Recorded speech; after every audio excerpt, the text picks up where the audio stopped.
Welcome, strangers, Krishnadev Rai and Vishu and some 2-3 people who watch us. चलिए हम लोग आज रिवाइज करते हैं। आज का टॉपिक है हमारे सामने सेपरेशन ऑफ पावर्स लेक्चर 2, है ना। तो लेक्चर सेपरेशन ऑफ पावर्स जो है अ, वो 7 पॉइंट्स में डिवाइडेड है पूरा लेक्चर हमारा, जिसमें पूरा सेपरेशन ऑफ पावर्स के एक एक इश्यूज जो हैं वो डिस्क्राइब्ड है। ठीक है। तो पहले समझिए सेपरेशन ऑफ पावर्स का कॉन्सेप्ट क्या होता है। तो Vishu, would you like to start? हाँ, मतलब जो गवर्नमेंट के सॉरी पार्लियामेंट के जो ऑर्गन है एग्जीक्यूटिव, लेजिस्लेचर, जुडिशरी, इन पर चेक्स और बैलेंसेस रखती है। राइट। नहीं, थोड़ा सा मामला गड़बड़ हो गया बिकॉज आपको ना पहले से कनेक्ट करके बताना चाहिए कि कल हम लोग क्या पढ़े थे। कॉन्स्टिट्यूशनल गवर्नमेंट पढ़े थे, रूल ऑफ लॉ पढ़े थे। तो उनसे रिलेट करते हुए इसका डेफिनेशन देना चाहिए। और इनफैक्ट चेक्स एंड बैलेंसेस जो है ना, वो तो एक्चुअली सेपरेशन ऑफ पावर्स का थोड़ा सा मतलब एंटीथेटिकल है ना, थोड़ा सा उल्टा है, समझ रहे हो? तो मैं बताऊं? मैं हाँ, बताओ हाँ, बताओ बताओ, बोलो। बताइए। सेपरेशन ऑफ पावर सबसे पहले हम दो टाइप में देखते हैं।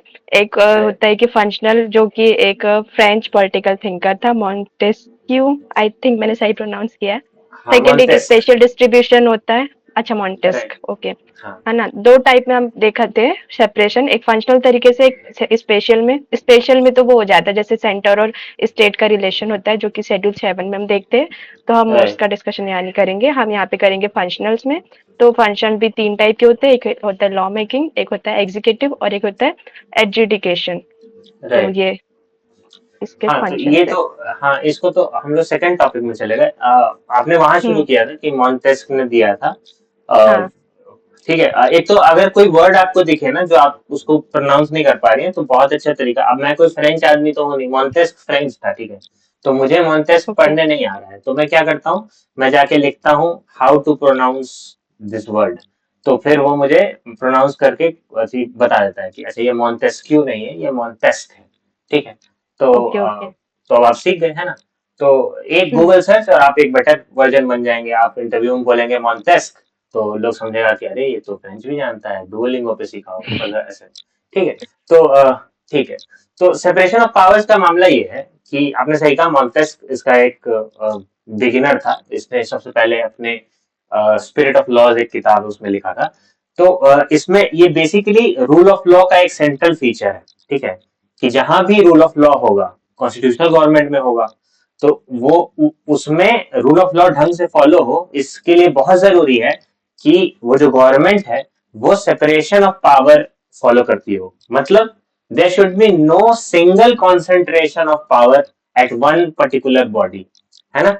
कि भाई मान लीजिए कि एक आदमी है, जैसे कृष्णदेव राय आप जो थे, विजयनगर के राजा थे, तो आप अकेले, आपके पास सब पावर थी, जुडिशरी की भी पावर थी, आप में एग्जीक्यूटिव की भी पावर थी, और आप में लेजिस्लेटिव की भी पावर थी। तो ये तो प्रॉब्लमेटिक है। मॉन्टेस्क बोलता कि नहीं, ये गड़बड़ मामला है।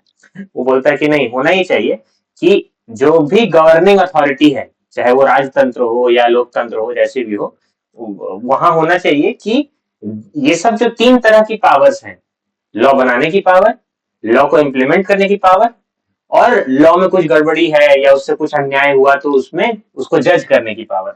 ये तीन अलग अलग तरह की पावर्स हैं, यही तीन पावर एग्जिस्ट करती हैं, इसके अलावा कोई चौथी पावर नहीं होती है। आप कोई भी जॉब देख लीजिए जो सरकारी होती है, वो इन्हीं तीनों में से किसी एक से रिलेटेड है। अगर हम आईएएस की बात करें, तो वो एक एग्जीक्यूटिव, वो लॉ को इम्प्लीमेंट करता है। ठीक है ना। तो अगर कोई जुडिशियल सर्विस की बात कर रहा है, तो वो लॉ एडजुडिकेट करता है। ठीक है ना। तो यही तीन पावर है किसी भी पॉलिटी में, किसी भी तंत्र में, है ना, पॉलिटिकल राजनीतिक व्यवस्था में। तो ये तीन अलग अलग होने चाहिए, अलग अलग लोगों के पास ये पावर होनी चाहिए, और ये तीनों एक दूसरे को इंटरफेयर नहीं करने चाहिए। ठीक है। कोई किसी दूसरे से बड़ा नहीं होना चाहिए। मतलब ऐसा नहीं होना चाहिए कि लेजिस्लेचर जो है उसके पास ज्यादा पावर है। फॉर एग्जाम्पल कॉलोनियल रूल में अंग्रेज जो थे, याद कीजिए, उसमें हम पढ़ते हैं वो हिस्टोरिकल बैकग्राउंड में हम पढ़ते हैं कि अच्छा 1892 के आसपास बजट डिस्कस करने का राइट मिला था। 1909 में मिला था पहली बार इंडियंस को कि आप जो है सप्लीमेंट्री क्वेश्चंस पूछ सकते हैं लेजिस्लेटिव से और ये वो। तो इससे पहले क्या होता था? इससे पहले ये होता था कि जो एग्जीक्यूटिव है उसको क्वेश्चन पूछने का राइट नहीं था, लेजिस्लेटिव है उसको एग्जीक्यूटिव से क्वेश्चन पूछने का राइट नहीं था कि भाई आप जो कर रहे हैं वो क्यों कर रहे हैं, इसका क्या बेसिस है, गलत तो नहीं कर रहे हैं। तो यहाँ पे फिर आपको दिखता है कि लेजिस्लेटिव जो है वो ज्यादा पावरफुल है। तो इसीलिए कॉलोनियल रूल जो था वो डेमोक्रेटिक रूल नहीं था, राइट। वहां पे कॉन्स्टिट्यूशनल गवर्नमेंट, कॉन्स्टिट्यूशन था लेकिन कॉन्स्टिट्यूशनल गवर्नमेंट नहीं थी, राइट। तो बेसिक मीनिंग जो कॉन्सेप्ट सेपरेशन ऑफ पावर का है कि इट इज अ की feature of rule of law and constitutional government in which it prohibits या prevents concentration of power in a single organ of government, है ना, समझ रहे? अच्छा हाँ अच्छा अच्छा, हाँ ठीक। हाँ तो हाँ है ना, तो ये पहला कॉन्सेप्ट हो गया, ठीक है। तो ये डेफिनेशन हो गई। और एक आधा आप थिंकर कोट कर दीजिएगा, मॉन्टेस्क को कोट कर दीजिएगा। एक डाइसी इसमें भी आ जाएगा। तो डाइसी ने बोला था कि रूल ऑफ लॉ जो है it is a tool for limiting power, ठीक है। तो हम इसको आप इसे भी कनेक्ट कर लीजिए कि कॉन्स्टिट्यूशनल गवर्नमेंट कौन सी होती है, वो लिमिटेड गवर्नमेंट होती है। तो लिमिटेड गवर्नमेंट कैसे लिमिट करते हैं हम गवर्नमेंट को? सेपरेशन ऑफ पावर एक तरीका है जिससे हम लिमिट करते हैं। हम लेजिस्लेटिव को पावर ही नहीं देंगे इम्प्लीमेंट करने का, तुम बस लॉ बनाओ। और एग्जीक्यूटिव को पावर ही नहीं देंगे कि तुम लॉ बना सकता है, तुमको बस इम्प्लीमेंट करना है। तो सबके पास आधा आधा काम है ताकि कोई एक दूसरे पे मनमानी न करे। तो ये बात। दूसरी बात, फंक्शंस ऑफ स्टेट, है ना।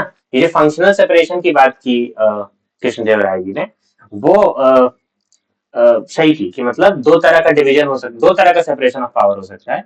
एक वो जो union list, state list, concurrent list होता है, उसको एक्चुअली हम लोग 9th-10th में एनसीईआरटी की किताबों में ना डिवीजन ऑफ पावर बोलते थे। तो मैंने ऐसे ही समझा था बचपन में कि अच्छा ये वाला डिवीजन ऑफ पावर होता है और जो ये वाला है लेजिस्लेटिव एग्जीक्यूटिव जुडिशरी वाला, ये वाला सेपरेशन ऑफ पावर होता है, ठीक है। तो अब सर ने बता दिया एक अलग तरीका से सोचने का, कैसे ये फंक्शनल सेपरेशन है, वो स्ट्रक्चरल सेपरेशन था, ऐसा कुछ, ठीक है। तो ये तो सेकंड कॉन्सेप्ट तो सिंपल है कि भाई फंक्शनल सेपरेशन क्या है।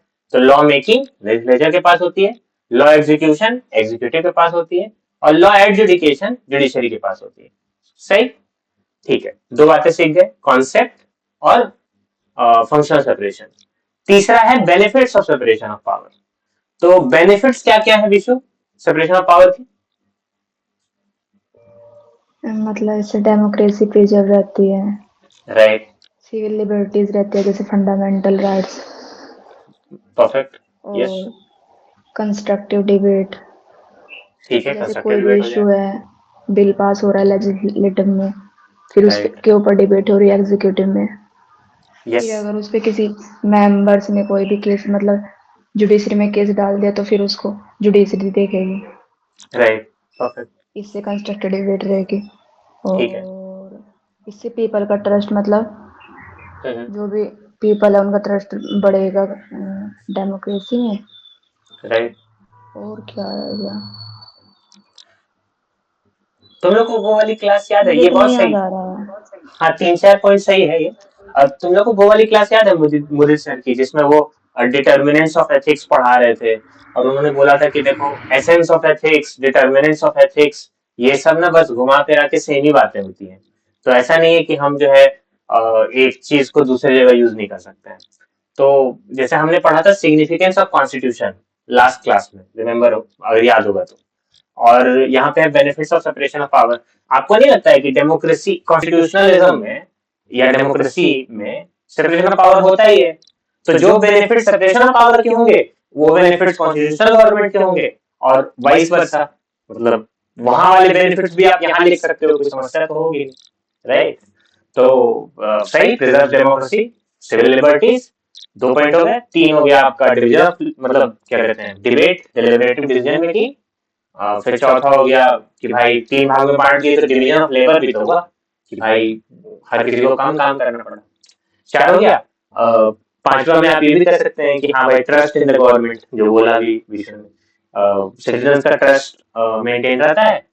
और मतलब वहां के सारे वाले लिख सकते हैं चेक कि इन हाँ आर्बिट्रेरीनेस है, हाँ कि भाई एक arbitrary helps in authority. Checking arbitrariness. हाँ, एक तो डेफिनेशन है, वो उतार के दोबारा लिख दो कि हाँ भाई कंसंट्रेशन को रिड्यूस करता है, कंसंट्रेशन ऑफ पावर को रिड्यूस करता है। यही पॉइंट है आर्बिट्रीनेस। तो ऐसे पॉइंट बढ़ा बढ़ा के लिख सकते हैं, कभी कभी चलता है अपना मतलब। लेकिन आपके पास पॉइंट्स तो मेन हैं। में एग्जाम्पल ऐड करना है अपन को, पॉइंट्स हाँ तो लिख राइट लेंगे। राइट।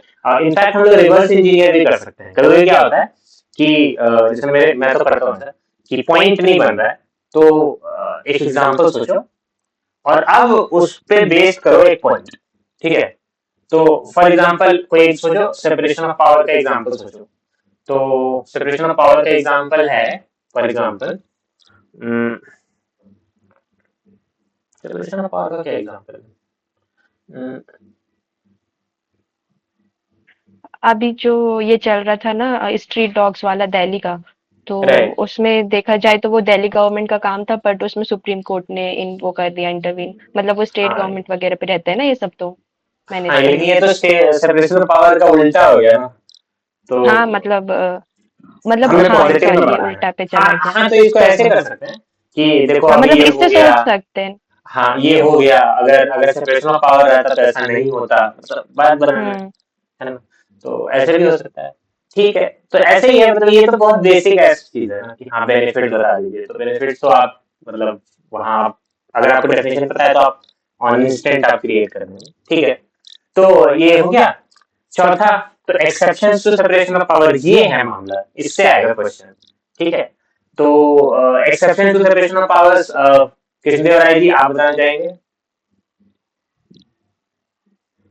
हाँ राइट अम, सबसे पहले तो फ्यूजन होता है लेजिस्लेचर और एग्जीक्यूटिव के वर्क में, अम, राइट जैसे कि डेलीगेट नहीं, पहले सॉरी मैंने याद करी थी, मैं याद कर रही हूँ ना। अच्छा अ, राइट।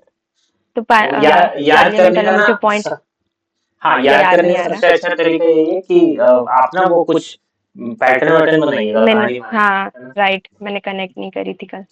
ठीक है, तो राइट, एक तो डेलीगेटेड लेजिस्लेशन सही होता है ना, उसमें सही। हाँ वो एक स्केलेटन लॉ बना देते हैं, पर जो ब्यूरोक्रेट्स रहते हैं फिर उसके अंदर वो डिटेल लॉज बना के उसको इम्प्लीमेंट कराते हैं। फिर उसके राइट। बाद एडमिनिस्ट्रेटिव एजुकेशन होता है, जिसमें कि हम्म। जो कोर्ट के अंदर की जो प्रोसेसेस होती है वो कुछ ट्रिब्यूनल्स वगैरह करते हैं, जैसे सीएटी राइट, हो गया, आईटीएटी हो गया, इसको एसडीएम इसको जो है वो ऐसे देखें, रिवेन्यू कोर्ट संभालता है। हम्म इसको ऐसे देखें कि मैं एक आपको फ्रेमवर्क देता हूँ, ठीक है, जिसमें ये याद हो जाएगा। ठीक है कि हाँ देखो सेपरेशन ऑफ पावर क्या होता है कि सुनो, लेजिस्लेटिव तुम अपना काम करो, एग्जीक्यूटिव तुम अपना काम करो, हम्म जुडिशरी तुम अपना काम करो। अगर इनमें से कोई एक दूसरे का काम कर रहा है, ठीक है, तो हम्म है ना, तो फिर गड़बड़ है। हाँ राइट तो राइट अब हम लोग को ऐसे ही कैटेगराइज करना है इन पॉइंट्स को कि इस पॉइंट में कौन राइट राइट किसका काम कर रहा है। ठीक है, तो फॉर एग्जांपल मुझे एग्जीक्यूटिव एक से शुरू करते हैं, जैसे हाँ कि प्रेसिडेंट आ जाएगा, ऑर्डिनेंस मेकिंग है ना। हाँ मतलब ऐसे करते हैं कि बताओ हाँ डेलीगेटेड लेजिस्लेचर वाला पॉइंट है मान लो, तो हाँ उसमें कौन किसका काम कर रहा है? उसमें एग्जीक्यूटिव जो है वो लेजिस्लेचर का काम कर रहा है। ठीक है, हाँ तो ठीक है, भाई फिर ये देखते दूसरा हैं कि पहले एग्जीक्यूटिव जो है वो दूसरे कौन कौन से काम करता है, फिर राइट। तो लेजिस्लेशन पे आते हैं कि इन लोग कौन से दूसरे काम कर देते हैं ना, ऐसे राइट, याद करेंगे। विष्णु समझ में आ रहा है हम लोग क्या कह रहे हैं? हाँ हाँ राइट, तो देखिए हम्म एग्जीक्यूटिव पहले लेजिस्लेचर का अगर काम करेगा तो उसको कहेंगे डेलीगेटेड लेजिस्लेशन। एग्जीक्यूटिव हाँ अगर एडजुडिकेशन का काम करेगा तो उसको कहेंगे एडमिनिस्ट्रेटिव एडजुडिकेशन। ठीक है, ये दो पॉइंट हो गए। हाँ और कोई पॉइंट्स हैं क्या एग्जीक्यूटिव काम कर रहा है जहाँ ऑर्डिनेंस मेकिंग पावर पे? एग्जैक्टली, प्रेसिडेंट वेरी की, गुड। और ordinance making death power, sentence president का। ठीक है, और गवर्नर का भी एक्चुअली। तो अगर आपको पॉइंट हाँ बढ़ाना है ना तो ordinance making power of president एक पॉइंट, और ऑर्डिनेंस मेकिंग पावर ऑफ हाँ गवर्नर दूसरा पॉइंट। आर्टिकल कोड कर दिए अच्छा 123 और 213, दो पॉइंट हो गया। मतलब हम ऐसे ही कह रहे हैं, हम्म अगर पॉइंट नहीं बन रहा है तो हम्म तीन हो गए, डेलीगेटेड लेजिस्लेशन, एडमिनिस्ट्रेटिव एडजुडिकेशन और और ऑर्डिनेंस एक मेकिंग। सर ने बहुत पुराना बताया था आर्टिकल 372 का, कि वो स्टार्टिंग में प्रेसिडेंट को 3 साल के लिए वो दिया गया था ना कुछ कॉन्स्टिट्यूशन के वो करने राइट के लिए राइट क्या था वो वो अरे क्या कह रहे थे, एग्जीक्यूटिव प्रेसिडेंट, प्री कॉन्स्टिट्यूशन 3 साल लॉज। तक हाँ हाँ हाँ ओके राइट, ये मैं भूल गया एक्चुअली, पता है, ये मैं भूल गया, मुझे मैं भी देखना भूल गई पड़ेगा। 3 साल मुझे तक शायद प्री कॉन्स्टिट्यूशन लॉ प्रेसिडेंट वो करता कि इसको कौन सी रखने कौन सी नहीं बेयर इस टाइप एक्ट का में ऐसा देख कुछ ले, था इसको बेयर एक्ट में देख ले, इसी दिन के हाँ लिए देख बेयर लो एक्ट करना था 372। हाँ, ये आंसर 332 है ना, और कहाँ गया, yes, continuance and force of existing laws and their adaptation. ठीक है, इसको पढ़ते हैं, ठीक है, this is the letter of constitution I am reading.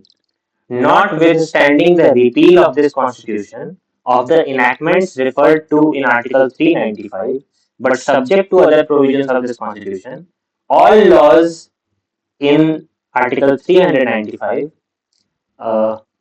all laws in the force, क्या बोल रहा हूँ मैं, all the laws in force in the territory of India immediately before the commencement of this constitution shall continue in force therein until unaltered or repealed by a competent legislature।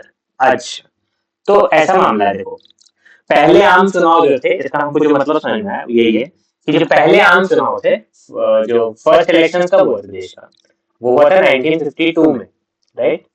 तो 1947 में देश आजाद हो गया, तो ये जो 5 साल है उसमें एक इंटरिम गवर्नमेंट बनी थी, ठीक है, जो बेसिकली जिसके पास अपना कॉन्स्टिट्यूशन नहीं था, 1950 के बाद आ गया था, लेकिन कॉन्स्टिट्यूशन नहीं था, तो वो कैसे, तब तक कैसे चलेगा देश, ठीक है।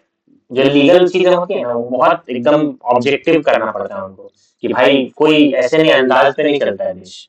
तो भाई ये पहले 5 साल में देश कैसे चलेगा, तो पहले 5 साल में इन्होंने एक प्रेसिडेंट गवर्न किया, मतलब बिठाया, उस राजेंद्र प्रसाद, और इनको बोला कि भैया आप जो पहले से जो अंग्रेजों के बनाए हुए कॉलोनियल लॉज थे, ये 5 साल वही चलेंगे, अनलेस क्या कहते हैं, अगर कोई ऐसा केस आ जाए कि भाई तो फिर आप रिपील कर सकते हैं। और इन जनरल ये जितने भी कॉलोनियल लॉज हैं उनको रिपील कौन करेगी, वो एक कॉम्पिटेंट लेजिस्लेचर करेगी, जो कि 1952 में चुनने के बाद आएगी, राइट। तो इसका मतलब यही है कि जो आजादी के शुरू के जो तीन तीन साल थे 1950 तक, वो उस समय प्रेसिडेंट जो कि एग्जीक्यूटिव होता है, वो लेजिस्लेचर का काम कर रहा था, ठीक है, ठीक है। तो कितने पॉइंट्स हो गए, एग्जीक्यूटिव दूसरों के काम करने के, तो एक delegated legislation, administrative adjudication, ordinances, article 372, क्या नाम है, डेथ सेंटेंस वाला डेथ सेंटेंस वाला, वो कर देते yes, अरे वो yes, मतलब कि वो जुडिशरी का काम कर देता है ना हाँ discretionary power of president and governor, clemency कुछ बोलते हैं उससे क्लेमेंसी पावर्स, यस, उसका Clemency उसका power। आर्टिकल देखना होगा यस। तो कितने हो गए, 5 हो गए, 3 4 5, ठीक है। इसके अलावा कौन सा है, इसके अलावा कोई है जो, वो है MP LEDs या MP LEDs। एमपी वो लैड्स, लेजिस्लेचर में आ जाएगा ना हाँ एमपी लेट्स हाँ वो लेजिस्लेचर में आ जाएगा हाँ, एमपी लैड्स जो है वो इंटरेस्टिंग है, उसमें क्या है कि एमपी को कुछ फंड मिलते हैं। जैसे एमपी का तो जनरली काम क्या है, मेंबर ऑफ पार्लियामेंट का जनरली काम होता है कि भैया आप जो है लॉ मेकिंग कीजिए, आप पार्लियामेंट में डिबेट डिस्कशन कीजिए कि कौन सा लॉ सही है, इसमें क्या गलत है क्या सही है। लेकिन वो चूंकि मेंबर पार्लियामेंट जो है वो किसी कॉन्स्टिट्यूएंसी से भी आते हैं ना, वो उस कॉन्स्टिट्यूएंसी से जीत के आते हैं, तो एक तरीके से एक मोरल रिस्पॉन्सिबिलिटी उनकी होती है टुवर्ड्स द प्लेस जहाँ से वो जीत के आए। तो इसीलिए एमपी लैड शुरू किया गया, लैंड क्या तो होता है इसको, एमपी लैड का फुल फॉर्म क्या होता है, एक second wait, MP LADs full इसके फॉर्म, बाद कोई और लेजिस्लेचर के बताना फिर एक जन जुडिशरी के बताना ठीक है। MP lads is member of parliament local area development scheme, ठीक है। तो बिल्कुल जहां से वो लोग आते हैं, फॉर एग्जांपल आपने वो देखा होगा, अभी पता नहीं है अगर आप लोग थोड़ा बहुत ये पॉलिटिकल गॉसिप में इंटरेस्टेड है, तो ये कंगना रनौत जो मंडी से जीत करके आती है, मेंबर ऑफ पार्लियामेंट है वहां से, तो वहाँ वो एक इंटरव्यू में शिकायत कर रही थी कि अरे लोग मेरे पास आ जाते हैं नाली ठीक करवाने, और ये मैं नाली ठीक करने वाली हूँ, मैं एमपी हूँ। तो उनको लोग बताया कि तो जब आपके एमपी लैंड आपको मिलती है, उसका एक्चुअली काम यही सब है, उसको क्या पॉकेट में तो रख के थोड़ी बैठिएगा आप। तो ठीक है, तो लोग जो है थोड़ा अपने फंक्शंस नहीं जानते हैं, तो भाई ये है तो करो ना भाई, क्या है। तो and people remain in this delusion कि भाई अब मैं नेता बन गई तो मेरा काम तो भाई साहब बहुत एलीट किस्म का है। नहीं भैया, यही सब काम है, ये नाली साफ कराना है, दारू के अड्डे खाली करवाने, यही काम है आपका।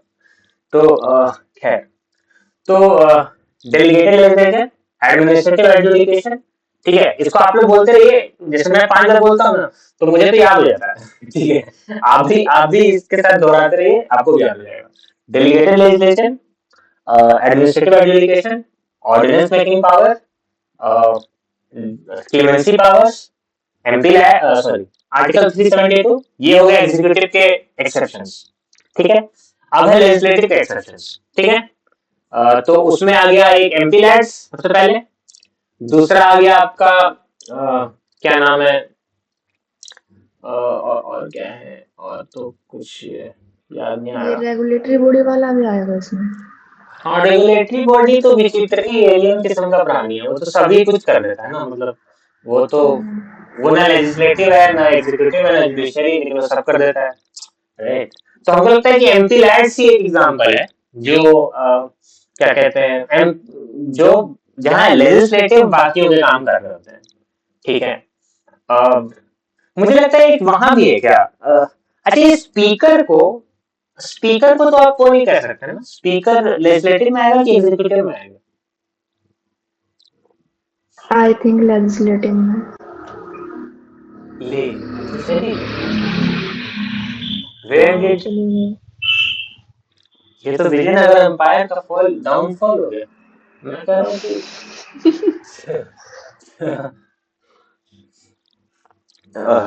अरे इस बार ना एंशिएंट मिडिवल हिस्ट्री ढंग से करनी है यार, मुझे बहुत मन है यार, इतना अच्छा लगता है हिस्ट्री, लेकिन मैं सबसे वीक हिस्ट्री में ही हूँ।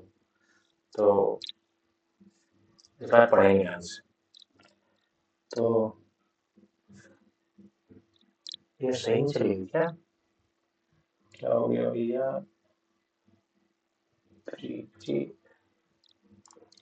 वेयर डिड यू गो,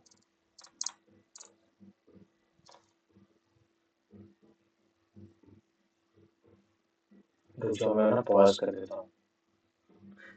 ठीक है, वापस आते हैं। हम लोग एक्सेप्शंस पढ़ रहे थे। एक्सेप्शंस को हमने 3 भागों में बांटा था कि भाई सेपरेशन पावर होता क्या है कि सब अपना अपना काम करेगा। तो इसको 3 भागों में बांटा था कि जब एग्जीक्यूटिव अपना काम नहीं करता है तो वो 5 तरीके से नहीं करता है: delegated legislation, administrative adjudication, ordinance making, pardoning या क्लेमेंसी पावर्स, और आर्टिकल 372, 5 हो गए। अब जब लेजिस्लेचर अपना काम खुद नहीं करता, मतलब दूसरे का काम करता है, तो वो कहलाता है एमपी लैड्स। ठीक है, और तो कुछ नहीं। और कुछ कुछ क्वासी जुडिशियल पावर्स भी होती हैं मेंबर ऑफ पार्लियामेंट के पास ना, जैसे फॉर एग्जांपल इम्पीचमेंट जब होता है तो वो प्रेसिडेंट का, तो उसकी सुनवाई तो पार्लियामेंट के अंदर ही होती है। वाह, सॉरी।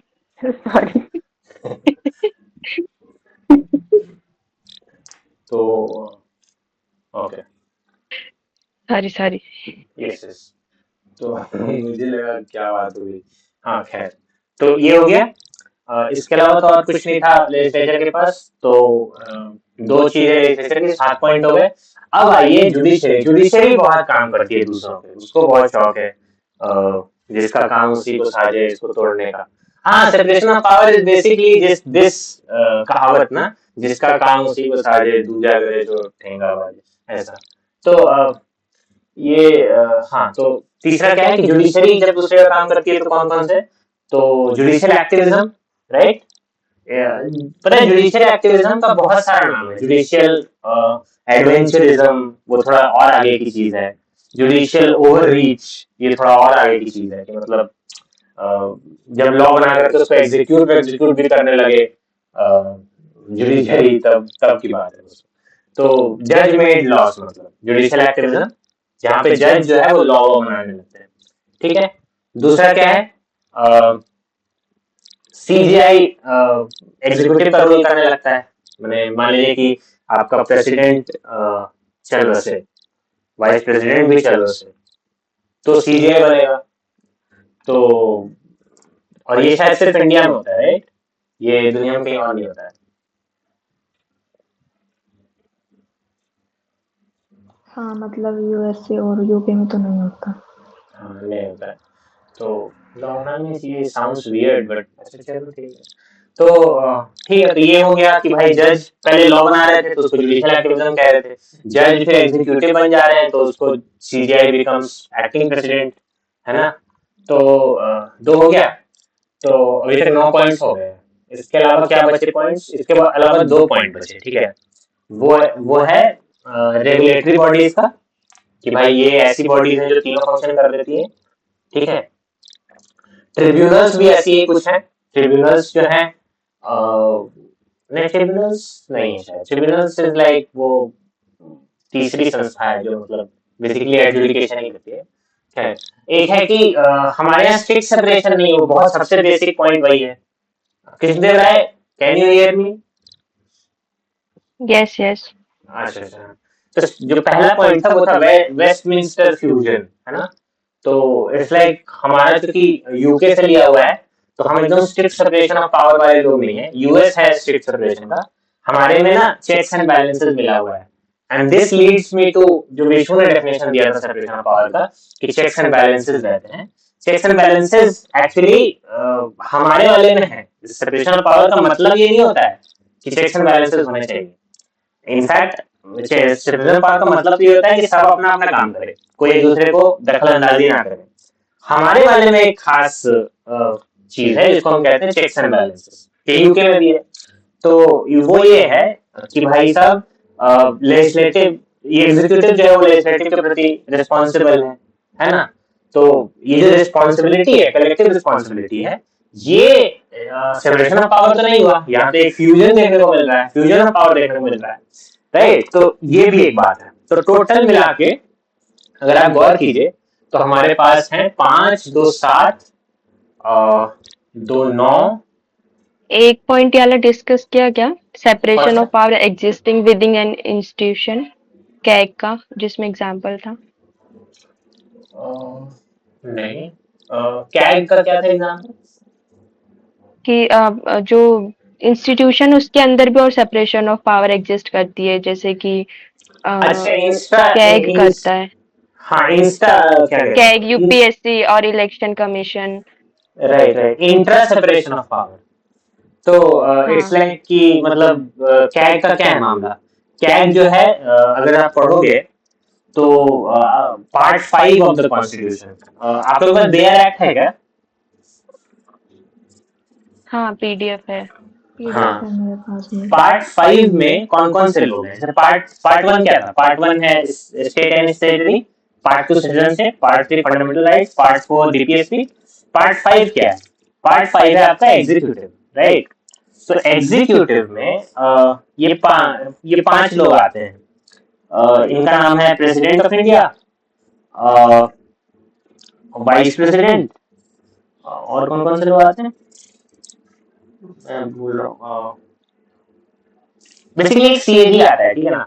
तो सीएजी जो है वो एग्जीक्यूटिव का पार्ट है। यूनियन में जो आते हैं। हाँ राइट। तो जो सीएजी है वो एक्चुअली एग्जीक्यूटिव का पार्ट है, लेकिन वो एग्जीक्यूटिव को मतलब वो भी करता है, क्या कहते हैं, ऑडिट भी करता है उसका, ठीक है। तो वो इंट्रा सेपरेशन ऑफ पावर की बात है, ठीक है। तो ठीक है, हाँ वो भी एक पॉइंट हो सकता है कि हाँ ये एक्सेप्शन है, ठीक है। तो ये एक बात हो गई। तो टोटल हमारे पास बेसिकली 10-11 पॉइंट्स है, ठीक है ना। 5 पॉइंट्स है जब एग्जीक्यूटिव काम कर रहा है, बाकी उनके लेजिस्लेटिव वाले 2 पॉइंट्स हैं, एमपी लैड्स और इम्पीचमेंट। और जुडिशरी जो है उसके 2 काम है, कि सीजीआई जब प्रेसिडेंट बन जाए, जुडिशियल एक्टिविज्म, तो 5 2 7 2 9। और जो एक हमारा रेगुलेटरी बॉडीज का एक पॉइंट है, और एक पॉइंट तो बेसिक चेक्स एंड बैलेंसेस वाला पॉइंट है। तो टोटल 11 पॉइंट्स तो ऐसे हो गए, एक पॉइंट ये सीएजी वाला रख लो तो 12 पॉइंट हो गया हमारे पास। आई डोंट थिंक इससे ज्यादा रिक्वायर्ड होगा। समझ पा रहे हैं? हाँ हाँ राइट। इसी तरीके से बोलना है कोशिश कीजिए। जब आप अच्छा कल से रिवाइज करके आइएगा ना थर्ड चैप्टर, तो कोशिश कीजिएगा ये पैटर्न्स बनाने की कि भाई अच्छा ऐसे याद कर लेते हैं, इसको ऐसे याद करो, बी क्रिएटिव, है ना। तो क्रिएटिव होइएगा तो मजा आएगा आपको याद करने में भी, और फिर आप यहाँ प्रेजेंट कीजिएगा तो उससे आपको रिवाइज अच्छा से होगा।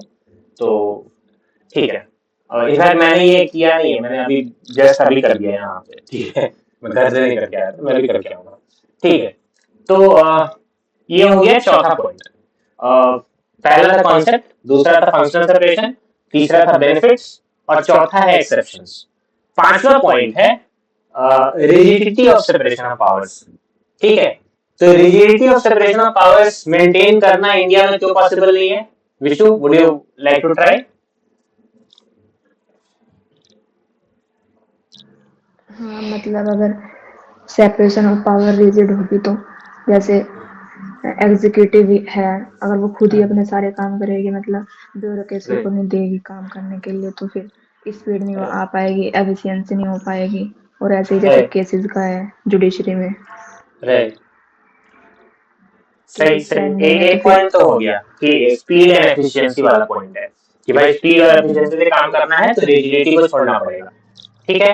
हाँ। दूसरा बताइए। और ये technique increasing technicality of government, जैसे कोई बिल हाँ। बना रही है लेजिस्लेटिव, तो फिर वो बिल राइट बनाकर दे देते हैं, लेकिन उसके अंदर के जो भी डिटेल्ड होती है, जैसे सर ने बताया था हेलमेट वाला क्या क्या राइट होना चाहिए, फिर वो एग्जीक्यूटिव डिसाइड करती है।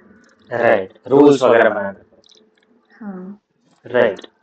तो हाँ एग्जैक्टली, वेरी गुड, 2 पॉइंट्स बहुत अच्छे। स्पीड एंड एफिशिएंसी कॉम्प्रोमाइज नहीं होना चाहिए, इसलिए आपको रिजिडिटी छोड़ना पड़ेगा। दूसरा कि भाई कॉम्प्लेक्सिटी बढ़ती जा रही है चीजों की। मान लीजिए डेटा प्रोटेक्शन एक्ट है, प्राइवेसी वगैरह की बात करना है, उसमें डेटा और एआई वगैरह की बातें हैं। तो अब ये एमपी से आप उम्मीद तो कर नहीं सकते कि इनको एआई वेआई सब पता होगा। तो उसके लिए चाहिए पढ़े लिखे एडमिनिस्ट्रेटिव एग्जीक्यूटिव आईएएस और इस तरह के लोग जो एडिशनल रिसर्च करके और सारा कुछ रूल वूल बनाए, है ना। तो तो इसीलिए क्या कहते हैं, स्पेशलाइजेशन जो है एडमिनिस्ट्रेशन में इम्पोर्टेंट है। 2 पॉइंट हो गए। तीसरा पॉइंट क्या है कि भाई क्या कहते हैं, प्रैक्टिकल नहीं है, रिलेटेड। हाँ मतलब ये पब्लिक बहुत इंटरेस्ट की भी बात हाँ पब्लिक इंटरेस्ट की बात है। राइट, वो चौथा पॉइंट हो जाएगा कि क्या कहते हैं, बेसिकली आप अगर कोई काम कर रहे हो तो उसमें आपका गोल क्या है, एंड क्या है? एंड है पब्लिक इंटरेस्ट। ठीक है। ऐसा नहीं है कि भाई पावर अपने में कोई बहुत बड़ी चीज होती है। ठीक है, कि भाई साहब पावर तो इसकी है तो इसी के पास रहनी चाहिए, नहीं नियम है हम तो नियम से ही चलेंगे, लकीर के फकीर है, वैसा नहीं होना चाहिए। भाई पावर तो अपने में कोई एम थोड़ी है कि भाई सेपरेशन में पावर करना ही है। ठीक है, उससे हम कर क्या रहे हैं, उससे हम बेसिकली पब्लिक इंटरेस्ट कर रहे हैं। तो अगर पब्लिक इंटरेस्ट किसी मतलब चेक्स एंड बैलेंसेस से हो जा रहा है या फिर एमपी लैंड से हो जा रहा है तो कोई समस्या नहीं है, एट द एंड काम तो हो रहा है ना। तो ये बात, तो 3 पॉइंट हो गए, स्पीड एंड एफिशिएंसी, स्पेशलाइजेशन मतलब कॉम्प्लेक्सिटी वाला पॉइंट, और तीसरा पब्लिक इंटरेस्ट ओरिएंटेशन, है ना, कि पब्लिक इंटरेस्ट गोल है। अब वो मींस कुछ भी हो, सेपरेशन ऑफ पावर हो तो अच्छा है, नहीं हो तो भी अच्छा है। 3 हो गया। चौथा प्रैक्टिकल नहीं, बेसिक पॉइंट है कि भाई कई बार सेपरेशन ऑफ पावर प्रैक्टिकल नहीं रह जाता है। ठीक है, तो फॉर एग्जांपल इसमें बहुत अच्छा एग्जांपल मुझे याद आ रहा है कि वो जो एलजीबीटीक्यू राइट्स है, ठीक है, ट्रांसजेंडर राइट्स है। ट्रांसजेंडर राइट्स अगर जितना कंजर्वेटिव हमारी पार्लियामेंट है, इसमें एवरेज एज 50+ साल के लोग हैं, मतलब बुढ़े हैं यहाँ पे। तो आप उम्मीद करोगे कि बुढ़े जो है सेक्सुअल फ्रीडम समझेंगे, मतलब होमोसेक्सुअलिटी समझेंगे, वो चीजें जो अब के जो यूथ है उसको समझने में मुश्किल होती है, ये 50 साल के बुढ़े समझ जाएंगे। That's why you need judiciary to intervene, क्योंकि जुडिशरी को अपडेटेड रहना पड़ता है करेंटली हैपनिंग इवेंट्स से। तो उनको जो है क्या कहते हैं, अमेरिका में क्या चल रहा है, वहां की जुडिशरी में क्या चल रहा है, वो भी जानना पड़ता है ना। उनका ऐसा थोड़ी है भाई हमारा देश हम अपना देख लेंगे, वो केस पढ़ते रहते हैं वहां की। तो वहां उन्होंने देखा कि अच्छा होमोसेक्सुअलिटी जो है उसको लीगल कर दिया गया है, तो यहाँ पे भी कुछ बातें चेंजेस आई, तो सोसाइटी ऐसी चेंज करती है। तो इसलिए बहुत इंपॉर्टेंट है कि भाई साहब आप उनसे उम्मीद नहीं कर सकते एमपी से कि वो कंजर्वेटिव से फिर प्रोग्रेसिव हो जाएंगे, तो इसीलिए कभी कभी जुडिशरी को इंटरवीन करना पड़ता है। तो ऐसे करते हैं, तो इसीलिए rigidity of separation of powers संभव नहीं है, ठीक है ना। तो हाँ, तो अगला पॉइंट क्या है, तो एक तरीका जो है जिससे कि हम लोग सेपरेशन ऑफ पावर को प्रैक्टिकल बनाते हैं वो है चेक्स एंड बैलेंसेस, ठीक है। चेक्स एंड बैलेंसेस जो है वो सेपरेशन ऑफ पावर का पार्ट नहीं है, डेफिनेशन नहीं है, हमने उसको वैसा बना लिया है। फॉर एग्जांपल इंडिया में, मतलब अगर मैं आपसे पूछूं विशु, फेडरलिज्म का क्या मतलब होता है, हिंदी में समझाओ। हिंदी में मतलब किसी भी मतलब कुछ पावर मतलब स्टेट को दे दी, यूनियन की कुछ पावर स्टेट को दे दी। राइट। तो जैसे फेडरलिज्म क्या हो, फेडरलिज्म ये हुआ कि भाई साहब ये सेंटर और स्टेट के पास बराबर पावर है, राइट। समझ रहे हो कि मतलब ऐसा ना हो कि सेंटर बहुत पावरफुल हो गया है, ठीक है। तो इसको कहते हैं स्ट्रिक्ट फेडरलिज्म, ठीक है। अमेरिका में यही फेडरलिज्म है, लेकिन इंडिया में है क्या, इंडिया में एसिमेट्रिक फेडरलिज्म है। कई जगह पे centre powerful, more powerful than states है, ठीक है। तो अब हम अमेरिका वाले कहते हैं कि नहीं इंडिया में तो फेडरलिज्म है ही नहीं, यहाँ तो यूनिटरी गवर्नमेंट है।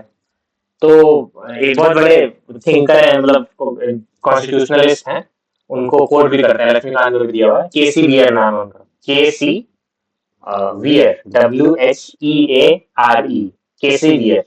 तो केसी बियर ने बोला था कि इंडिया जो है ना वो क्वासी फेडरल है। क्वासी मतलब होता है फॉल्स, तो वो फॉल्स फेडरल कंट्री है, फेडरल है नहीं, उसमें सारी पावर सेंटर के पास। तो विच इज नॉट ट्रू, है ना।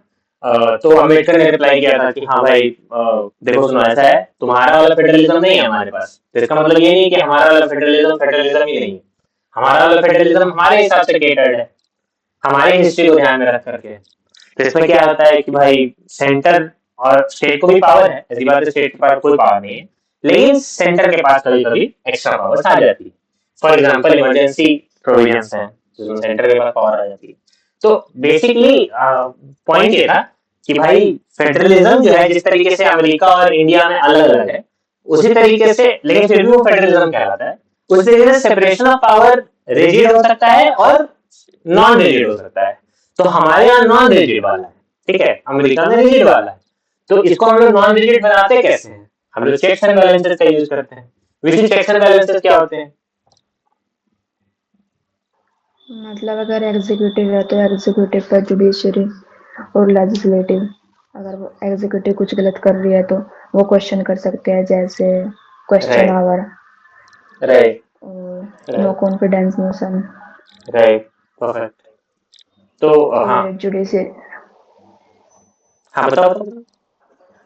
हाँ फिर जुडिशरी, अगर जुडिशरी कोई मतलब बिल पास कर रही है, अगर वो पब्लिक इंटरेस्ट में नहीं है तो फिर उसके ऊपर डिबेट हो सकती है पार्लियामेंट में। राइट, जुडिशियल रिव्यू है, एग्जिस्ट करता है, हाँ राइट। तो ऐसे करके है सही। तो ये हुआ चेक्स एंड बैलेंसेस का बेसिक मतलब, है ना। तो इंग्लिश में लिखेंगे तो ऐसे लिखेंगे कि the Indian system follows a kind of separation of power which is not strict, but the institutions can keep a check on each other, and this is called checks and balances feature of separation of power of India, ऐसे करके लिख सकते हैं, ठीक है। तो कुछ कुछ एग्जांपल तो मतलब इसको ऐसे बांटा गया है कि जुडिशरी पे कौन कौन चेक लगाता है, एग्जीक्यूटिव और लेजिस्लेचर पे कौन कौन चेक लगाता है, ठीक है। तो तो आपको ऐसे याद रखना होगा। तो जैसे जुडिशरी पे कौन कौन चेक लगाता है, ठीक है।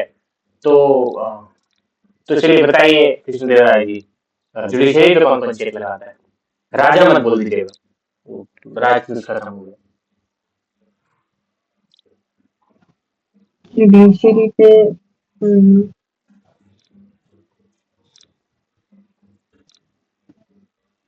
सोचिए, याद नहीं है तो सोचिए कि अच्छा ऐसा कौन सा प्रोविजन है कॉन्स्टिट्यूशन का जिसमें जुडिशियरी जो है वो एक तरीके से एग्जीक्यूटिव के चेक में आती है। ये आ एक्चुअली सकता है इसमें पार्डनिंग पावर, क्लेमेंसी पार्ड पावर थी जो।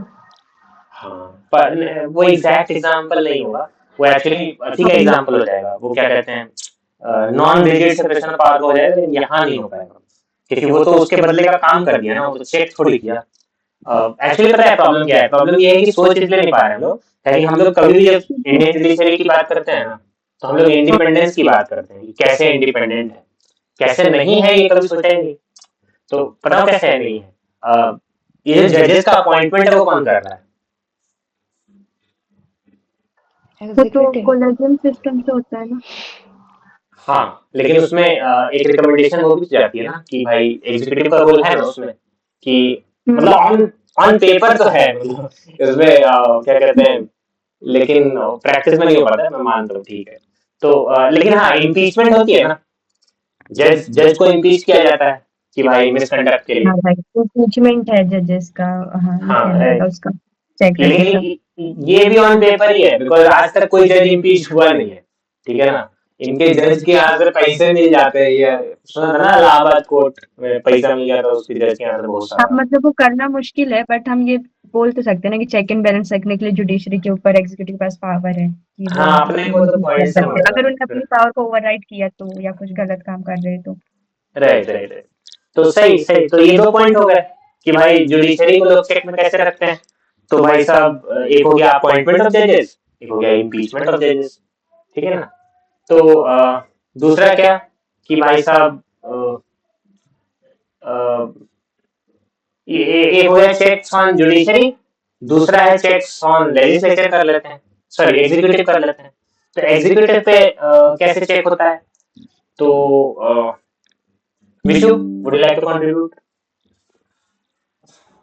हाँ बताया तो था ना, क्वेश्चन आवर के थ्रू कर सकते हैं, राइट नो कॉन्फिडेंस मोशन के थ्रू कर सकते हैं। राइट। और एक और पॉइंट है, debate, parliament debate, debate. Yes debates लिख सकते हैं। इलेक्शन इलेक्शन नहीं, वो इलेक्शन, एमपी में आ जाएगा, हाँ वो इलेक्शन तो हम लेजिस्लेचर में आ लोग, जाएगा। हाँ राइट। क्या नाम है, एग्जीक्यूटिव जैसे, मुझे ना एक पॉइंट यहाँ पे लिखा हुआ है जिससे मैं अग्री नहीं करता हूँ। फॉर एग्जाम्पल यहाँ लिखा हुआ है लॉ मेकिंग, ठीक है। तो लॉ बना करके, अच्छा हाँ बन सकता है ना, जैसे मान लीजिए कि कोई पहले से लॉ एग्जिस्ट करता है, ठीक है, जो सही नहीं है, तो लेजिस्लेटिव दूसरा लॉ बना देगी एग्जीक्यूटिव को रोकने के लिए। पहले से एक लॉ इम्प्लीमेंट हो रहा था जो सही नहीं लग रहा था, तो उसको चेंज करने के लिए दूसरी लॉ बना सकती है, राइट। तो लॉ मेकिंग एक पॉइंट हो गया। दूसरा हो गया ये सब tools, question hour, no confidence motion, parliamentary debates, ये सब हो गए, ठीक है। ये है चेक्स ऑन एग्जीक्यूटिव, है ना। एक और एग्जीक्यूटिव पे बहुत बेसिक पॉइंट है, वो है कि भाई जुडिशरी भी तो रख सकती है, वो जुडिशियल रिव्यू के थ्रू रख सकती है। जुडिशियल रिव्यू का पॉइंट हर जगह वैलिड हो सकता है, ठीक है। तो चेक्स ऑन एग्जीक्यूटिव हो गया, चेक्स ऑन जुडिशरी हो गया, चेक्स ऑन लेजिस्लेचर भी है, तो वो जुडिशियल रिव्यू के थ्रू कोर्ट्स रखती हैं, है ना। एग्जीक्यूटिव लेजिस्लेचर को कभी वो नहीं करता, मतलब उनके साथ वैसा नहीं होता कभी। तो ठीक है, इतना होता है काफी।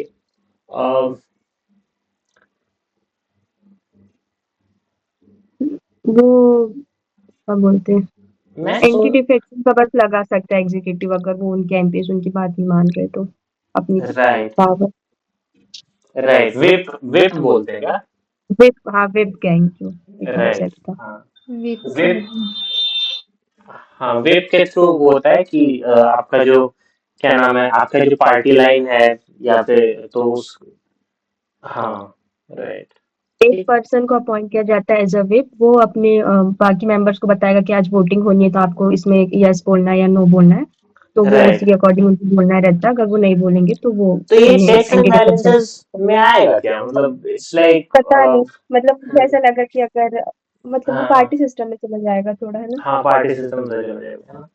तो ठीक है, मतलब लेकिन हम एक चीज समझ गए ना कि इसको हम लोग ऐसे इन पॉइंट्स को हम ऐसे डिवाइड कर लिए, किस पे चेक लगता है। एग्जीक्यूटिव पे चेक लगता है तो लेजिस्लेटिव लगाता है, जुडिशरी लगाती है, तो दो तीन पॉइंट हो गए। फिर जुडिशरी पे कौन चेक लगाता है, तो एग्जीक्यूटिव लगाता है, मतलब ये लेजिस्लेटिव लगाती है, अपॉइंटमेंट और रिमूवल। फिर आपका लेजिस्लेचर पे एक सिर्फ जुडिशरी लगाती है। ऐसे 4-5 पॉइंट ऐसे कैटेगराइज हो गए तो याद हो गया, ठीक है। तो ऐसे करके है। चलिए 5वां पॉइंट हो गया, 2 पॉइंट और बचे हैं। छठा, सेपरेशन ऑफ पावर्स कंपैरिजन करना है इंडिया, यूएस और यूके में, ठीक है। तो मैं कुछ बोलूं? ये बस एक बार हाँ बोलो। समराइज कर दो अभी जो करे थे ना मेरे दिमाग में एक बात लास्ट घूम रही है, जैसे तुमने बोला था कि लेजिस्लेटिव लॉ बनाएंगे, लेकिन एग्जीक्यूटिव में भी तो जो जिस पार्टी के जो रहते हैं वे एमपी रहते हैं, मिनिस्टर रहते हैं, वही तो रहते हैं। Right right. तो फिर ये तो ऐसे हो गया ना कि एग्जीक्यूटिव ओवरराइड कर रही है। ओके, मतलब नहीं, कहना क्या चाह रही हो कि मतलब अरे मैं हाँ ये बोल रही सही देखो, बोल रही है एक्चुअली जैसे देखो प्रोसेस यही है कि लेजिस्लेचर को चेक रखना होता है बट अपनी पॉलिटिकल सिस्टम ऐसा बन गया है कि वो हाँ एग्जीक्यूटिव के हाथ में सब चला गया है मतलब वो उतना अब रहा नहीं ये चीजें ऑन पेपर बच गई है बस कि लेजिस्लेचर चेक रखता है एग्जीक्यूटिव पे राइट, हाँ वही बात है कि अब जैसे मेजोरिटी गवर्नमेंट आ गई, 300 सीट आ गए, ऐसे आ गए, तो उन्हीं के एग्जीक्यूटिव रहेगी विनिंग पार्टी की, और मेजोरिटी भी क्या कहते हैं पार्लियामेंट में उन्हीं की रहेगी, राइट। तो ऐसे फिर बचता नहीं है कुछ चेक करने के लिए। अब वो कोई भी बिल लाए मिनिस्टर्स ला करके, वो पास होना ही है, राइट। तो that's why they were shouting ना दिस इलेक्शन 400 पार एंड ऑल दैट, 400 इसमें पार। इलेक्शन कमीशन को भी इंक्लूड कर सकते हैं, इलेक्शन कमीशन की ट्रांसपेरेंसी। हाँ, जैसे इलेक्शन कमीशन जो है इलेक्शन के लिए, राइट, बिकॉज ये सब जो हाँ कॉन्स्टिट्यूशनल बॉडीज हैं ये एक्चुअली एग्जीक्यूटिव बॉडीज है, राइट। कि भाई इलेक्शन कमीशन का काम है इलेक्शंस करवाना, ठीक है। तो और उससे चुन करके आते हैं ये क्या कहते हैं पार्लियामेंटेरियंस, लेजिस्लेचर। तो एक तरीके से लेजिस्लेचर पे चेक रखती है, अगर कोई मैल प्रैक्टिसेस करते पकड़ा गया या इलेक्शन में मैल प्रैक्टिसेस किए हैं, वो कहते हैं ना उसको रोपा, रिप्रेजेंटेशन ऑफ पीपल्स एक्ट। तो उसके तहत आप जो है इलेक्शन कमीशन आपके इलेक्शन को डिस्क्वालीफाई कर सकता है। हाँ, तो इलेक्शन कमीशन वाला पॉइंट भी सही है। तो ऐसे करके हमारे पास फिर ज्यादा पॉइंट्स आ गए। कितने पॉइंट्स आ गए? जुडिशरी के 2 पॉइंट्स आ गए उस पर चेक रखने का, एग्जीक्यूटिव के 1, 2, 3 पॉइंट्स आ गए, और लेजिस्लेटिव के 2 पॉइंट्स आ गए, तो 7 पॉइंट्स आ गए चेक्स एंड बैलेंसेस के। तो ठीक है, आई गेस अच्छा है। समराइज करना है, हाँ समराइज कर दो हाँ ठीक है, पॉइंट्स ठीक को भी एक बार है। ठीक है। सेपरेशन ऑफ पावर्स क्या होता है? जिसका काम उसी को साझे। चेक्स एंड बैलेंसेस क्या होता है? नहीं, रिस्पॉन्सिबिलिटी है एक ऑर्गन दूसरे ऑर्गन पे चेक रखेगा कि मिसयूज ऑफ पावर ना हो, ठीक है। अब आ जाइए, तो चेक्स एंड बैलेंसेस के एग्जांपल्स क्या क्या हैं? How the constitution of India ensures checks and balances in the country, अगर एक ऐसा क्वेश्चन आ जाए तो हम लोग 3 पार्ट में डिवाइड करेंगे आंसर को। पहला, चेक्स ऑन जुडिशरी, उसमें 2 पॉइंट लिखेंगे। Appointment done by the executive, मतलब executive has a role in it. Removal done by legislature, तो 2 पॉइंट हो गए। अब चेक्स ऑन एग्जीक्यूटिव, तो बाई जुडिशरी, तो जुडिशियल रिव्यू से कर देगी। uh, और फिर एग्जीक्यूटिव पे बाई लेजिस्लेचर, तो भाई कलेक्टिव रिस्पॉन्सिबिलिटी है, पहला पॉइंट। दूसरा पॉइंट है कि भाई लॉ मेकिंग के थ्रू है। तीसरा है आपका ये क्वेश्चन आर रेजोल्यूशन, डिबेट्स, है ना, supplementary questions, no confidence motion जो पॉइंट बोला था। तो इन सब 4-5 पॉइंट्स हैं। तो एक तरीके से ये 3 पॉइंट्स क्या है, ये जितना भी है ना, नो कॉन्फिडेंस, ये सबको अलग अलग देख सकते हैं, लेकिन ये आता है कि पॉइंट में वो है टूल्स, पार्लियामेंट्री टूल्स, है ना। तो 3 पॉइंट इधर हो गए, 2 पॉइंट ऊपर थे, और एक आखिरी है चेक्स ऑन लेजिस्लेचर। तो चेक्स ऑन लेजिस्लेचर कौन लगता है? तो कुछ constitutional executive bodies like election commission of India, है ना, सीएजी भी रखता है, सीएजी भी तो ऑडिट करता है ये। और दूसरा judiciary, of course judicial review. तो कितने हो गए? 2, 3 और फिर 2, 3 तो 5, 2, 7, राइट। 6 ही हुए नहीं नहीं, 7 हो गए। ये देखो एग्जीक्यूटिव वाला रह रहा होगा। एग्जीक्यूटिव में 3 पॉइंट कौन कौन से हैं? एक लॉ मेकिंग, हाँ दूसरा collective responsibility, the executive is collectively responsible to the collective responsibility. Right. और तीसरा हो गया आपका वो टूल्स कि भैया question hour, resolution, supplementary questions, no confidence motion, ये सब। तो ये हो गया तीन तीन पॉइंट हो गए, जुडिशरी के 2 पॉइंट हो गए, अपना ये जो लेजिस्लेचर के 2 पॉइंट हो गए। Will you got it? हाँ। Right, perfect. चलिए अब आ जाइए आपके ये हो गया। हम लोग को करना है सेपरेशन ऑफ पावर में कंपैरिजन यूएसए, यूके और इंडिया का। तो यूएसए का बताओ इशू।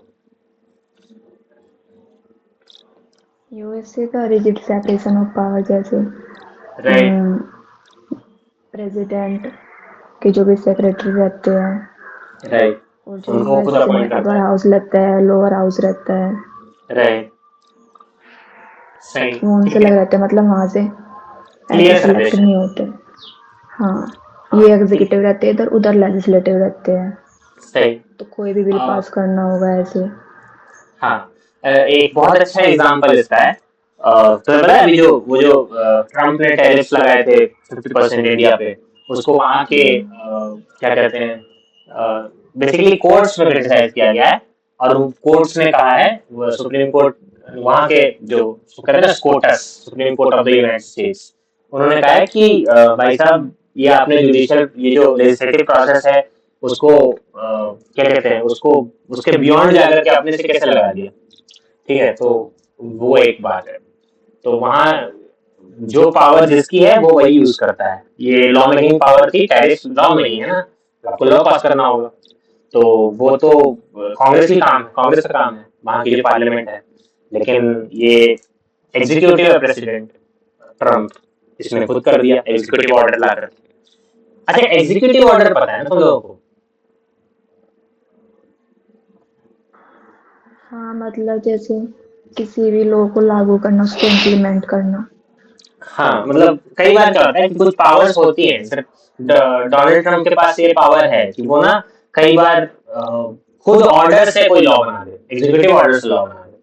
ठीक है, तो मतलब कई बार हाँ, मतलब कंट्रोवर्शियल, लॉ भी खुद ही बनाना और इम्प्लीमेंट भी खुद ही करना।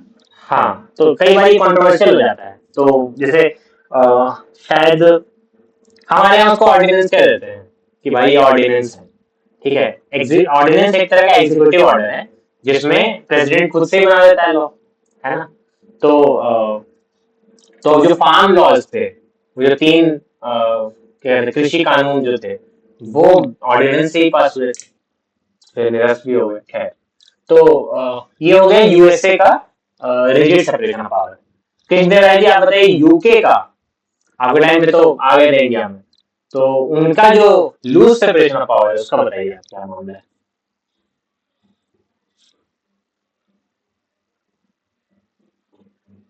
Um,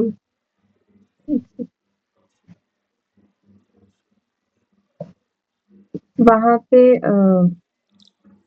जो वो रहते हैं, उनके जो हाउस ऑफ लॉर्ड्स है, वही as right, a supreme court act कर। अब अलग हो गया क्या? 2009 में हाँ, हुआ था, ऐसा कुछ बोला था ना सर ने? यस मतलब यस, पहले जो था कि वो 2009 में उनकी सुप्रीम लेजिस्लेचर कोर्ट का भी अलग काम कर रहे थे और जुडिशरी का भी काम कर रहे थे। हुई। राइट राइट, ये एक पॉइंट है उनके लूज सेपरेशन ऑफ पावर का। और दूसरा एक बहुत अच्छा एग्जांपल जो आप लोग रिलेट करेंगे कि जो उन ये जो आईएएस आईपीएस ये सब के पोस्ट हैं, डिस्ट्रिक्ट कलेक्टर, ये सब तो कॉलोनियल पोस्ट हैं, अंग्रेजों ने बनाए थे। तो उसमें भी आप देख सकते हैं कि कैसे ये लोग जो है इनका लूज सेपरेशन ऑफ पावर है। ये जो डिस्ट्रिक्ट कलेक्टर है ये एग्जीक्यूटिव है, राइट, लेकिन इसका एक अगला पोस्ट है जिसको हम लोग एडीएम और डीएम भी बोलते हैं। वो क्या है? District magistrate. अब मजिस्ट्रेट कौन होता है? मजिस्ट्रेट के पास तो जुडिशियल पावर होती है। तो आपके पास अभी भी कुछ पोस्ट है ऐसी एडमिनिस्ट्रेटिव में, जैसे आईएएस हो गया, ये जो डीएम हो गया, डीसीडीएम हो गया, ये डीएम जो है इसके पास दीवानी जो अदालत का काम होता है। मतलब इसके पास वो होता है, क्या कहते हैं, प्रॉपर्टी रिलेटेड डिस्प्यूट्स ये सुलझा सकता है। तो इसके पास वैसी जुडिशियल पावर्स होती है। तो देखो है एग्जीक्यूटिव, इसके पास जुडिशियल पावर्स है, तो देखो लूज सेपरेशन ऑफ पावर हुआ ना। अच्छा, ये बहुत अच्छा एग्जांपल है, ये पहले भी लिखा जा सकता था कि मतलब exceptions to separation of power वाले में भी पॉइंट हो सकता था। ठीक है, तो खैर, तो ये है कि भाई यूके में लूज सेपरेशन ऑफ पावर का दो एग्जांपल, एक कि इनके जो हाउस ऑफ लॉर्ड्स हैं वो उसी में हाईएस्ट कोर्ट था, ये 2009 में इनके बना है सुप्रीम कोर्ट, और एक ये कॉलोनियल पोस्ट का एग्जांपल दे सकते हैं आप कि हमारे यहाँ इन्होंने पोस्ट क्रिएट की थी, तो उसमें भी तो डिस्ट्रिक्ट मजिस्ट्रेट जो है वो एग्जीक्यूटिव होता है, लेकिन उसमें मजिस्ट्रेट की पावर्स होती है उसके पास, जो जुडिशियल पावर्स है। तो ये दो बात हो गई, और तीसरी बात है इंडिया की, वो बताया था हमने कि इंडिया मिडिल पाथ फॉलो करता है, तो सबसे यही बात हुई है कि भाई उसके एग्जाम्पल सबको पता ही है कि भाई इंडिया का इजी पाथ फॉलो करता है, वो ऊपर के सारे एग्जाम्पल चेक्स एंड बैलेंसेस वाले आप इधर डाल सकते हैं, ठीक है। और यहाँ तक क्लियर, कोई समस्या? क्लियर, हाँ क्लियर। राइट, और फाइनली सातवां है कि भाई साहब एग्जीक्यूटिव पे और चेक्स क्या क्या हो सकते हैं, ठीक है। तो वो इंटरनल चेक्स की बात आपने की थी कृष्णदेव राय जी, वो सीएजी, इलेक्शन कमीशन, ये सब, तो ये जो है वो एग्जीक्यूटिव पे चेक्स लगाती है, राइट। ठीक है, ये इस पॉइंट पे है क्या चीज, ये बस इंफॉर्मेशन है, इसमें इसको कुछ अरेंज नहीं कर पाएंगे हम लोग। तो अच्छा, इसमें इश्यूज डिस्कस है, पता है, इसमें डिस्कस है कि हिस्टोरिकली ऐसे तो सेपरेशन ऑफ पावर होना चाहिए, लेकिन हुआ क्या, इसमें जो क्या कहते हैं, हिस्टोरिकली जो एग्जीक्यूटिव है उसके पास बाकी ऑर्गन से ज्यादा पावर आ जाती है, राइट। तो हमारे यहाँ एक हिस्टोरिकल वो देखने को मिलता है अजीब सा कि भाई जुडिशियरी के पास अजीब सी पावर्स हैं, जब वो बहुत मतलब अचानक से हिस्टोरिकली बहुत पावर्स आ गई है उसके पास, ठीक है। तो ये सब रिस्क हैं, ये सब कंसर्न्स हैं, ठीक है।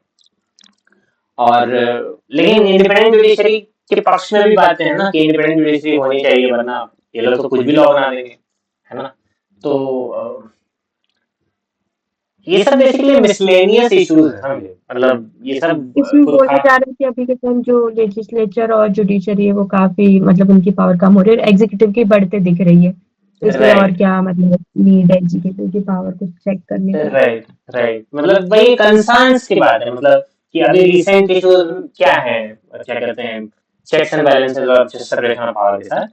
तो एक तो वही है कि पहला पॉइंट तो हो गया कि एग्जीक्यूटिव जो है वो ज्यादा पावर होल्ड कर रहा है, हमारे जुडिशरी का इंडिपेंडेंस जो है वो थोड़ा वीक दिख रहा है, बिकॉज अभी तुम देखो कि बहुत सारे लोग, मतलब नाम नहीं लेना होगा एग्जाम में, लेकिन many judgments are created just to get a Rajya Sabha seat और समथिंग, मतलब बाद में जुडिशियल, तुमने सुना होगा वो एक सुप्रीम कोर्ट के जज थे, उन्होंने कोई डिसीजन दिया और फिर जब वो रिटायर किए तो उसके 2-3 महीने बाद he became Rajya Sabha MP nominate होकर के। तो ये इस तरह के काम हो रहे हैं, तो इससे जुडिशरी की इंडिपेंडेंस खतरे में आती है। तो दो बातें हो गई। तीसरा कि भाई साहब पार्लियामेंट्री डिस्कशंस में डिक्लाइन हो रहा है, ठीक है, और क्यों ही होंगे डिस्कशन, मतलब अगर इतनी मेजॉरिटेरियन गवर्नमेंट आ गई 300-350 सीट वाली, तो फिर किसी चीज के अच्छे बुरे पे थोड़ी डिस्कशन होगा, वो तो बस किचन कैबिनेट बन के रह जाएगी कि भाई, सीक्रेट कैबिनेट सॉरी, कि भाई इन्होंने अपने कुछ लॉ बनाए, ये लाए पार्लियामेंट में, कोई डिस्कशन नहीं हुआ, सब अग्री कर गए क्योंकि सेम पार्टी के थे, बस खत्म हुई बात, ठीक है। तो ये तीसरा पॉइंट हो गया। हाँ, बस ये 3-4 पॉइंट्स हैं, कंटेम्पररी इश्यूज हैं, है ना। तो और कोई बात है? जज वाला एग्जांपल दिया उसको कैसे लिखेंगे? वही मैं भी सोच रहा था, बहुत ज्यादा ब्लंट लग रहा है कि भाई साहब, मैं नाम याद, रंजन गोगोई नाम है उसका, ठीक है ना, वो उस जज था, उसके राज्यसभा की एमपी बन गया बीजेपी से, तो लेकिन इसको लिखेंगे कैसे? तो हमको लगता है कि ये शायद डीवाई चंद्रचूड़ ने कोट कर रखा है, मैं तुम्हें आर्टिकल पोस्ट कर दूंगा, तुम सीधे डीवाई चंद्रचूड़ फॉर्मर सीजीआई करके कोट कर सकती हो इसको कि जजेस गेटिंग राज्यसभा सीट्स, जजेस for getting Rajya Sabha seats pass lousy judgements. अब ये तो भाई आप दूसरे को कोट कर रहे हो ना, आप थोड़ी खुद कर रहे हो, तो ठीक है। ऐसे करके रिसेंटली सम जजेस ऐसे हाँ, करके हाँ, लिख देंगे ना। हाँ, रिसेंटली फॉर्मर सीजेआई डीवाई हाँ चंद्रचूड़ कमेंटेड, और फिर आप ये कमेंट लिख दो अपने भाषा में, एंड देन भाई एग्जाम चेक करने वाला हिंदू पढ़ता ही होगा, अगर नहीं पढ़ता है तो उसकी दिक्कत है। तो मैं भेज दूंगा, ये वाला आर्टिकल नहीं, भेज दूंगा। ऐसे कोट ना करके उनका नाम बस ऐसे लिख सकते हैं कि रिसेंटली सम जजेस giving bias judgments for getting Rajya Sabha seat, ऐसे करके। बायस बायस पता है, बायस लिखने पे ना फिर लगेगा कि थोड़ा अच्छा, सा हाँ।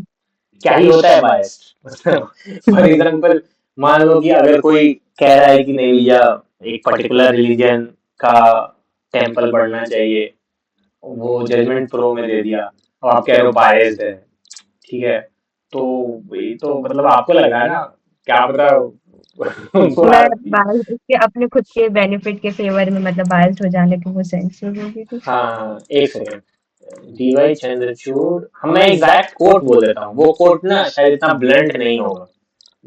अगेंस्ट जजेस बीइंग राज्यसभा एमपीज, राइट, हाँ, ठीक है, क्या कह रहा हूँ साहब,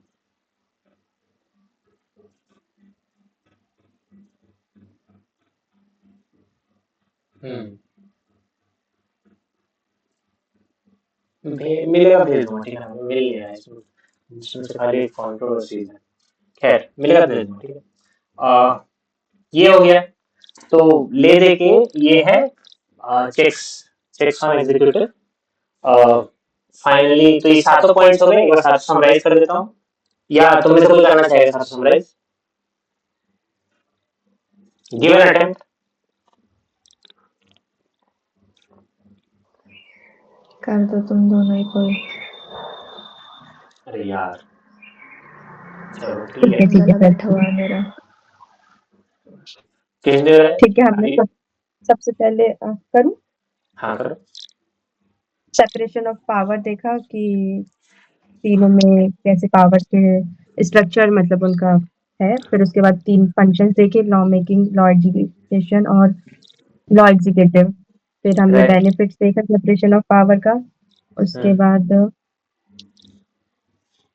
डिविएशन क्या था कि मतलब कैसे डिविएट हो रही है पावर्स इनके बीच में। हाँ, और एक्सेप्शन। फिर हाँ, एक्सेप्शन भी। फिर चेक एंड बैलेंस। फिर क्या देखा? बस हाँ नहीं, चेक एंड बैलेंस जो कि चेक्स एंड अलग अलग। बैलेंसेस देखा। पहले इसकी इम्पोर्टेंस है ना। हाँ, इम्पोर्टेंस, हाँ थोड़ा सा पॉइंट छोड़ गया ना तुम्हारे। हाँ देखो, एकदम लाइन से चलेंगे, ठीक है। सेपरेशन ऑफ पावर्स का सबसे पहले हमने कॉन्सेप्ट जाना कि होता क्या है, डेफिनेशन जाना। उसमें हमने दो थिंकर कोट किए, मॉन्टेस्क और डाइसी, ठीक है। डाइसी हमेशा उसको limiting the powers of government से कनेक्ट कर देता है। जहां भी डाइसी देखो वहां लिमिटिंग गवर्नमेंट का कॉन्सेप्ट उसने लगाया हुआ, रूल ऑफ लॉ लगाया हुआ। तो ठीक है। दूसरा कि भाई साहब, ये हो गया कॉन्सेप्ट, ठीक है। दूसरे फिर हमने आए कि भाई साहब फंक्शनल सेपरेशन, ठीक है। तो law making, law implementing, law education. उसके बाद हम लोग आए, क्या नाम है, benefits of separation of power, ठीक है। उसमें बेनिफिट्स हमने तारीफ की इसकी।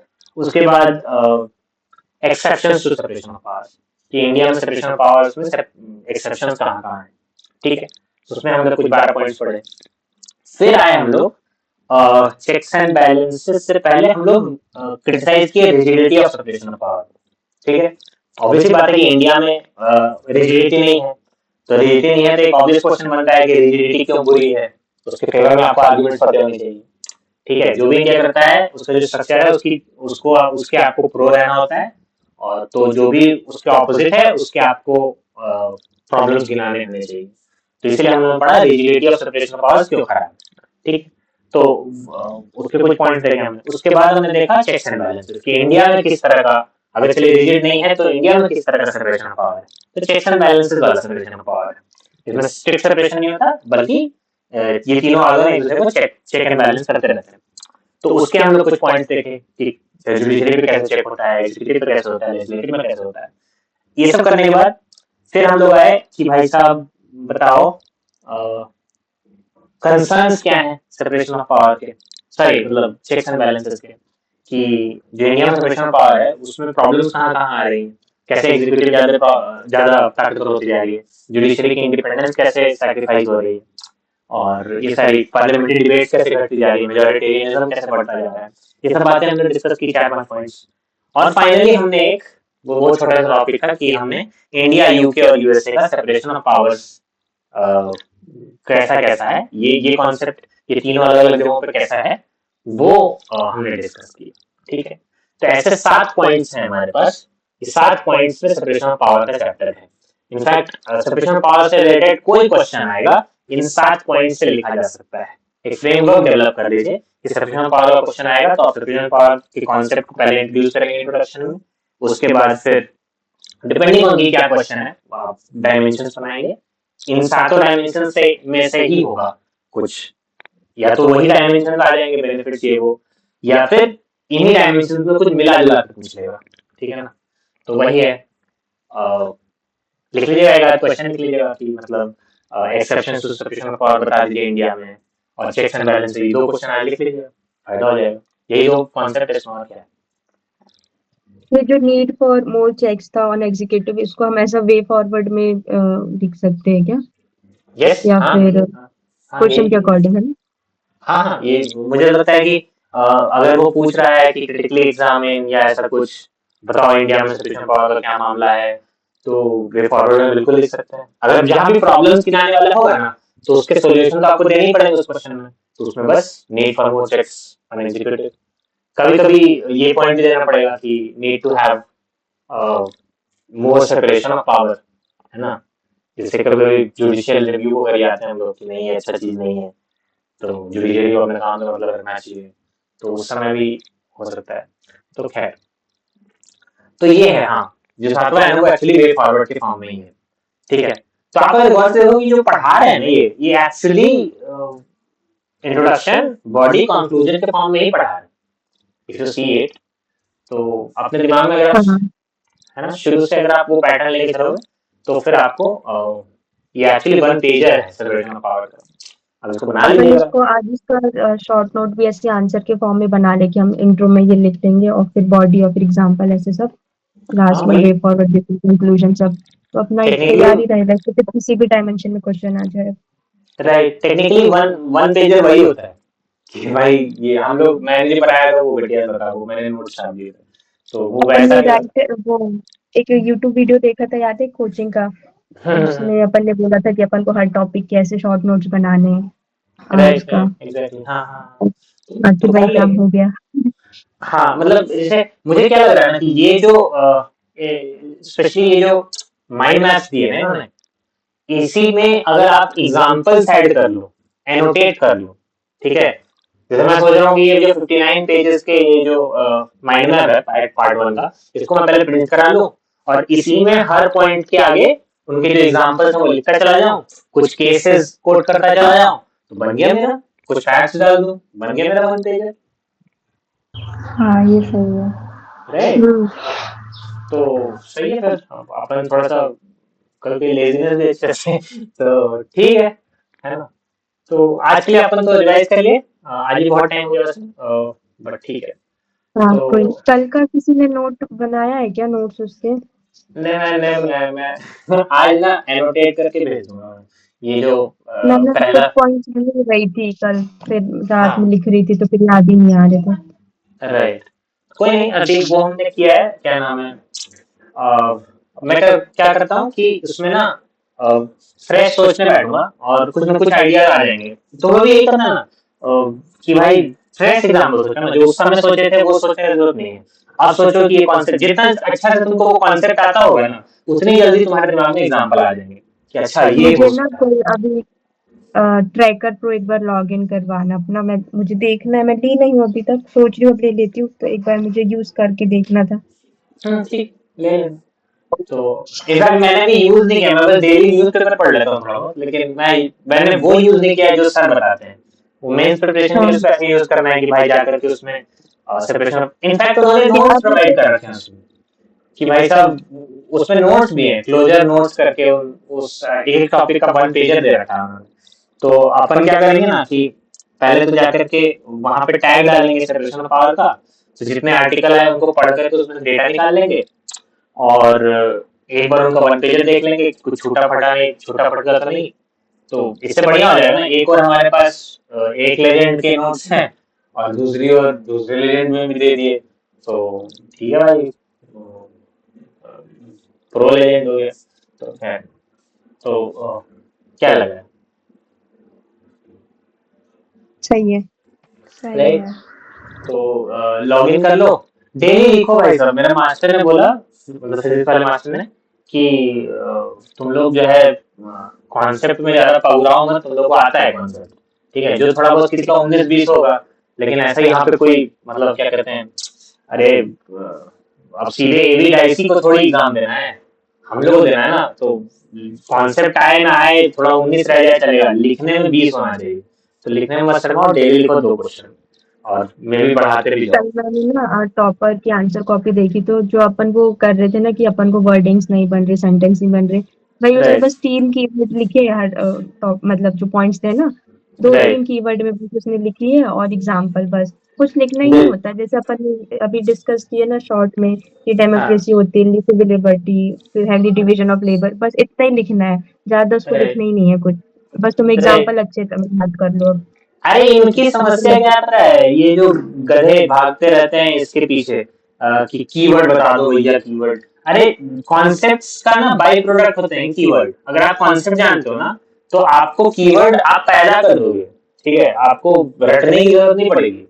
तो लेट्स फोकस ऑन कॉन्सेप्ट्स, कि मतलब कोई पूछ दे कि बताओ सेपरेशन ऑफ पावर क्या होता है, तो आपके डेफिनेशन में जो आप हिंदी में समझा रहे हो, तो उसमें वो कीवर्ड आ जाना चाहिए। एक तरीके से आप मैप कर लियो कि अच्छा सेपरेशन ऑफ पावर बोलेगा ना, जैसे मैं बोलूं कि अच्छा किस देर बताइए कि एवी डाइसी सुनते ही आपके दिमाग में क्या वर्ड आ रहा है। Limit to power of government, मतलब यस, और बताइए। पावर। और एक और वर्ड क्या है पढ़े थे? जो लक्ष्मीकांत ने दिए, कल जो पढ़ा था। हाँ, एब्सोल्यूटिज्म का क्या? हाँ वैसा ही है, रूल ऑफ लॉ। हाँ सॉरी, रूल ऑफ लॉ। हाँ, ये प्रीलिम्स का क्वेश्चन भी बन सकता है कि भाई रूल ऑफ लॉ किसने दिया था, तो एवी डाइसी। तो तो वैसे है कि आपको ना, this is all what GS UPSC preparation is, कि मैं आपको एक कॉन्सेप्ट बोलूंगा, आप हमको बता दो 5 कीवर्ड इससे रिलेटेड। तो 5 कीवर्ड आप कब बता पाओगे, जब रट के रहोगे तो 5 कीवर्ड इससे रिलेटेड नहीं, आपको उसका मतलब समझ में आता हो कि अच्छा ये जो है सेपरेशन ऑफ पावर मतलब ये, हिंदी में मतलब ये, तो इंग्लिश में इससे रिलेटेड वर्ड्स हो गए ये, अब इसको यूज कर दो एग्जाम में। तो यही है मामला, ठीक है ना। इसको प्रैक्टिस करते रहेंगे हम लोग। अभी तो 2 दिन हुए ना, ऐसे तो अभी हम लोग को 137 दिन तक करना है, ठीक है। तो ऐसे करेंगे तो बहुत आगे काबिल हो जाएंगे, ठीक है। चलिए, आज 2 आंसर लिख लीजिएगा, बाकी तो मैं एनोटेट करके भेजने की कोशिश करता हूँ। और कोई समस्या, शिकवा शिकायत, गलत कर रहे हैं हम लोग, बढ़िया चल नहीं रहा जा रहा है। राइट? गुड गुड गुड, मुझे भी मजा आ रहा है। चलिए, ओके, बाय बाय। है। बाय। बाय।